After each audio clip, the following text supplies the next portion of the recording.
Buenos días, ingeniero. A continuación, el grupo 4 presentará su exposición. El grupo está conformado por Adrián Chiguano, Diego Merino y Jairo Torres. A continuación, vamos a mostrar las preguntas que nos tocó. La primera es, ¿cómo trabaja el método de los elementos finitos FEM? El método de los elementos finitos es un método de aproximación de problemas continuos de tal forma que la solución del sistema completo sigue las reglas de los problemas discretos. El sistema complejo se forma por ensamblaje de los elementos. También, las incógnitas del problema dejan de ser funciones matemáticas y pasan a ser el valor de esas funciones en los nodos. Además, tenemos que señalar que el continuo se divide en un número finito de partes, como podemos ver aquí en la imagen, o de elementos también, cuyo comportamiento se especifica mediante un número finito de parámetros asociados a ciertos puntos. Se caracterizan denominándose nodos. Estos nodos son los puntos de unión de cada elemento con sus características adyacentes. ¿Puedes pasarle, por favor? En cuanto a nuestra siguiente pregunta es, ¿qué significa discretización en el método de los elementos finitos? Pues bien, se basa en que en el modelo físico, a analizar debe tener un número finito de grados de libertad, es decir, no se puede dividir en infinitas secciones con infinitos grados de libertad para poder aplicar el modelo matemático del objeto físico a analizar. Debemos tener en cuenta también que en esto existen los errores en cuanto a la discretización. Lo hablaremos más adelante. Se sabe que en transformar un cuerpo de naturaleza continua en un modelo discreto, aproximando, esta transformación se denomina discretización del modelo. El conocimiento de lo que sucede en el interior de este modelo del cuerpo aproximado se obtiene mediante la interpolación de los valores conocidos en los nodos. Es por tanto una aproximación de los valores de una función a partir del conocimiento de un número. Puedes pasarle, por favor. Ahorita hablaremos sobre los errores en cuanto a la discretización. Como primero tenemos los errores en la aproximación de la geometría. Esto se da por la falta de capacidad de las funciones de forma geométrica de representar con exactitud la geometría real. Este problema se resuelve aumentando el mallado o refinando en las zonas conflictivas. Otro de los problemas más comunes también son los errores en la discretización, la cual viene relacionado con el tamaño del elemento y la función de forma de los conocimientos de los nodos. Como norma general, se emplean elementos pequeños en las zonas de variación rápida de la solución y elementos grandes en las zonas de variación lenta. A continuación, mi compañero. Bien, ahora vamos a ver qué papel jugó el computador en el uso del método de los elementos finitos. Como podemos decir como parte de la introducción, al llegar el computador simplemente fue una herramienta más para mejorar este proceso. Como mi compañero había mencionado, una de sus principales aplicaciones es la discretización de los elementos finitos, que es hacer figuras geométricas sobre el cuerpo con el fin de que con el fin de crear pequeños elementos, los cuales son lineales y se pueden considerar como una barra. ¿Para qué? Los cuales, para cuando simplemente se conoce su rigidez frente a los desplazamientos de sus nodos. Continuemos. Ya, ahora sí, ¿qué es la discretización? En sí es la subdivisión en una región sobre la cual están definidas las ecuaciones en formas geométricas simples denominados elementos finitos. Aquí podemos ver un ejemplo de un cuerpo continuo y se pasa de forma discreta o un modelo discreto a un conjunto de figuras geométricas, los cuales podemos ver se pueden definir como pequeñas barras.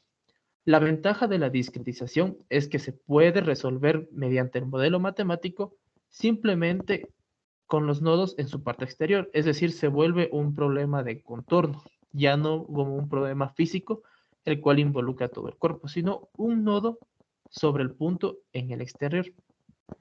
Continúa, por favor. Ya. Otra de las implementaciones que se le dio al computador es para los cálculos. En sí, los cálculos de estructuras se encontraban en un punto en el que los métodos de cálculo predominantes en su tiempo consistían en iteraciones, siendo muy tediosos y llevando cierto grado de error.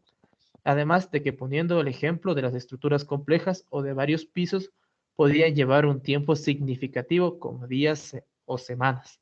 En sí, el computador sirvió para crear algoritmos los cuales puedan resolver para un cuerpo ya discretizado en pequeñas figuras geométricas las cuales no pueden ser infinitas, poder resolver dicho modelo matemático en cuestión de segundos, para el caso de los computadores más potentes. Pero como se puede entender, al principio los computadores resultaban de muy difícil acceso, pero, sí, pero ya empezaban a verse un poco más para los cálculos, se podía empezar a discretizar y a calcular pequeñas estructuras, las cuales resultaba, aunque de manera tediosa, ya es un tiempo ganado y simplemente se menoraba de gran manera el tiempo invertido y la cantidad de errores, ya que como habíamos mencionado, eran cálculos iterativos, los cuales siempre llevan un pequeño grado de error. Continuemos. Ahora bien, los métodos. Permitió el resurgimiento de métodos de desplazamientos ya conocidos en siglos anteriores, ya que la discretización dejaba el comportamiento de las pequeñas barras en función de los desplazamientos de sus nodos.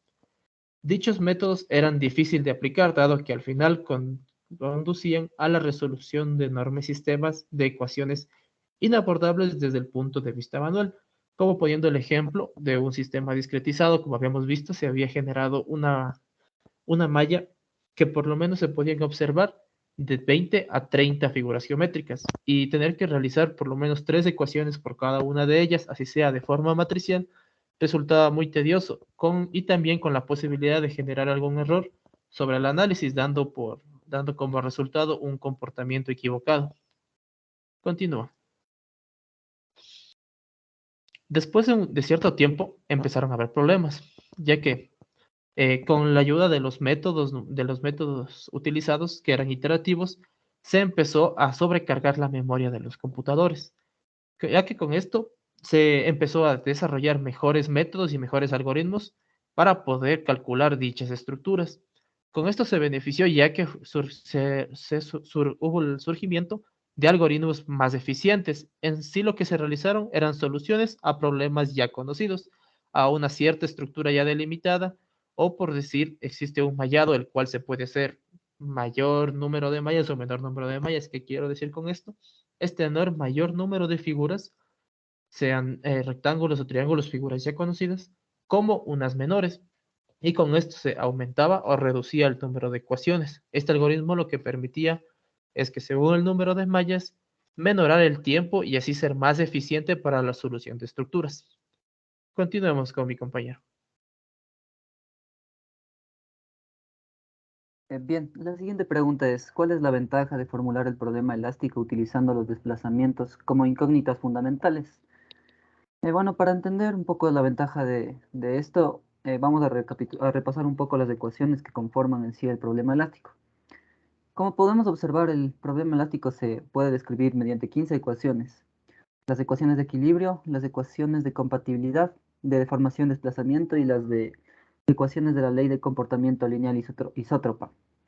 Entonces, como podemos observar, son 15 ecuaciones y las cuales abarcan 3 variables que son tanto los desplazamientos, las deformaciones, como también las tensiones, lo cual nos da un problema bastante extenso eh, en el caso de resolver ecuaciones diferenciales parciales, por lo que se opta por dejar todo en función de los desplazamientos.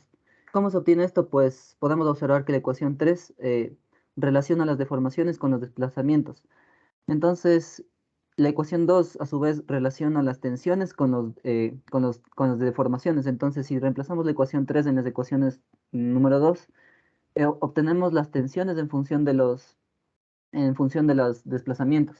Con eso ya lograríamos eliminar lo que son las deformaciones.